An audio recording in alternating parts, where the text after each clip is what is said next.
Последствия бесплатной российской медицины ощутили на себе крымские пенсионеры. Севастопольцы жалуются на бесконечные очереди, невозможность попасть на прием к врачу. Говорят, чтобы получить талон, они должны прийти чуть ли не на рассвете. Однако и это помогает не всем.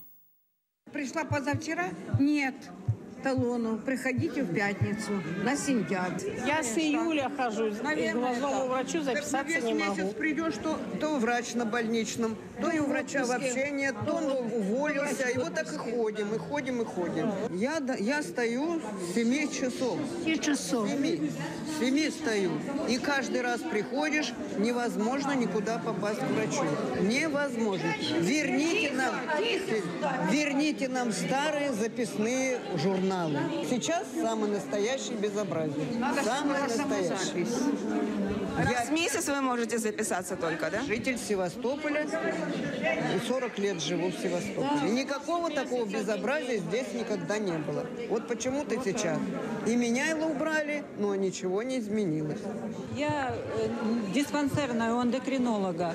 С мая месяца не могу записаться эндокринологу. Хотя я в феврале еще сдала все анализы. А я на гормонах. И до сих пор, вот сейчас объявление, что записи нету к эндокринолога. Еще говорят, что записывайтесь по телефону, который никогда не берут трубку. Это бессмысленно. Через интернет тоже нет возможности? У меня интернета нету. Почему я должна куда-то ехать, платно записываться, стоять? Что это за безобразие? Как можно было вот в таком районе, в поликлинике, аппарат временно не работает? Что значит временно не работает? 7 часов только талон взяла. И 2 месяца я не могла к этому травматологу записаться вот с коленой. Рентген уже сделала у хирурга.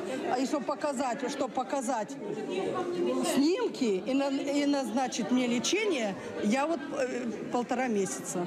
Что вы говорите? 4 часа утра здесь уже очередь.